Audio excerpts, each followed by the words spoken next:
Hello students, তোমাদের সকলকে স্বাগত। আজকে তোমাদের ক্লাস 7-এর সেকেন্ড ইউনিট টেস্টের রায় মার্টিন প্রশ্ন বিচিত্রার ভূগোল বিষয়ের মডেল সেট 5 করে দেখাবো। তো চলো শুরু করা যাক। তার আগে বলে দিই, তোমরা যদি চ্যানেলে নতুন হয়ে থাকো তাহলে চ্যানেলটিকে অবশ্যই সাবস্ক্রাইব করে দিবে। প্রশ্নটি হয়েছে বর্ধমান রাজ কলেজিয়েট স্কুল অ্যান্ড ময়না বিবেকানন্দ বিদ্যাপীঠ থেকে। একের দাগে কি আছে, সঠিক উত্তরটি নির্বাচন করে লেখো। শিলাস্তরে ভাঁজ পড়ে যে পর্বত গঠিত হয় তার নাম অপশান বি ভঙ্গিল পর্বত। পরের প্রশ্নে কি আছে, পম্পাস সমভূমি দেখা যায় অপশান বি দক্ষিণ আমেরিকায়। চলো এবার পরের প্রশ্ন দেখে নিই। গ্র্যান্ড ক্যানিয়ন সৃষ্টি হয়েছে যে নদীর উপর, তা হলো অপশান সি কলোরাডো নদীর উপর। পরের প্রশ্ন কি আছে, বদ্বীপ গঠিত হয় অপশান সি নিম্ন গতিতে। পরের প্রশ্ন কি আছে, মাটিতে বাতাস থাকে অপশান সি 25%। পরের প্রশ্ন কি আছে, ইস্পাত কারখানায় ব্যবহার করা হয় অপশান বি চুনাপাথর।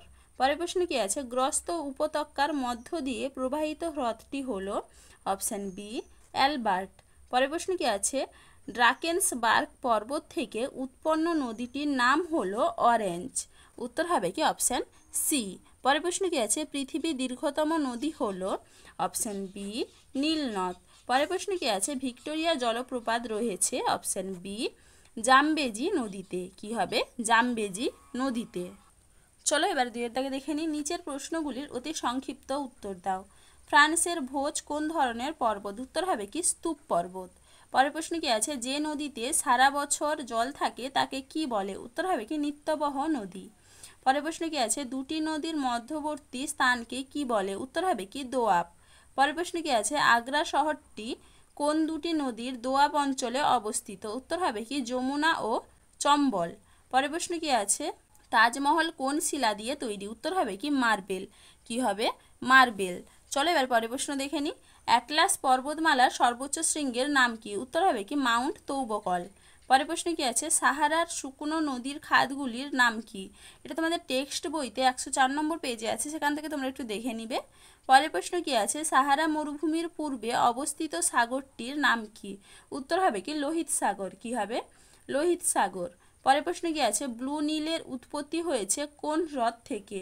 উত্তর হবে কি ইথিওপিয়ার তানা হ্রদ থেকে। কি হবে, ইথিওপিয়ার তানা হ্রদ থেকে।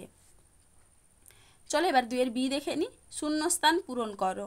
পশ্চিমবঙ্গের ড্যাশ অঞ্চলের নদীতে প্রচুর খাঁড়ি দেখা যায়? উত্তর হবে কি পূর্ব বর্ধমান অঞ্চলে। পরের প্রশ্ন কি আছে, নদী দ্বারা সৃষ্ট প্রায় ত্রিভুজের মতো দেখতে ভূমিরূপটি হলো ড্যাশ? উত্তর হবে কি বদ্বীপ।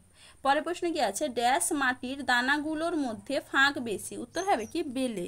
কি হবে, বেলে মাটির দানাগুলোর মধ্যে ফাঁক বেশি। চলো এবার তিনের দাগে দেখে নিই। নিচের প্রশ্নগুলির সংক্ষিপ্ত উত্তর দাও। ভঙ্গিল পর্বত ও স্তূপ পর্বতের দুটি পার্থক্য লেখো। এটা তোমাদের রায় মার্টিন সহায়িকায় 108 নম্বর পেজে 4 নম্বর প্রশ্নের উত্তর দেখবে, সেখান থেকে তোমরা পেয়ে যাবে, সেখান থেকে দেখে নিবে। চলো এবার পরের প্রশ্ন কি আছে, টিকা লেখো শাখা নদী। এটা তোমাদের টেক্সট বইতে 50 নম্বর পেজে আছে, সেখান থেকে তোমরা একটু দেখে নিবে।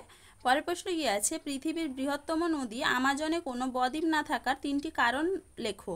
এটা তোমাদের 134 নম্বর পেজে 7 নম্বর প্রশ্নের উত্তর দেখবে, সেখান থেকে তোমরা পেয়ে যাবে, সেখান থেকে দেখে নিবে। তাহলে দেখো স্টুডেন্টস, আমি এখানে তোমাদের প্রশ্নগুলির উত্তর কত নম্বর পেজে কত নম্বর প্রশ্নের উত্তর সেটা লিখে দিয়েছি, তোমরা একটু দেখে নাও। তো চলো আজকে এইটুকুই, দেখা হচ্ছে পরের ভিডিওতে। ভিডিওটি ভালো লাগলে লাইক অ্যান্ড সাবস্ক্রাইব করে দিবে।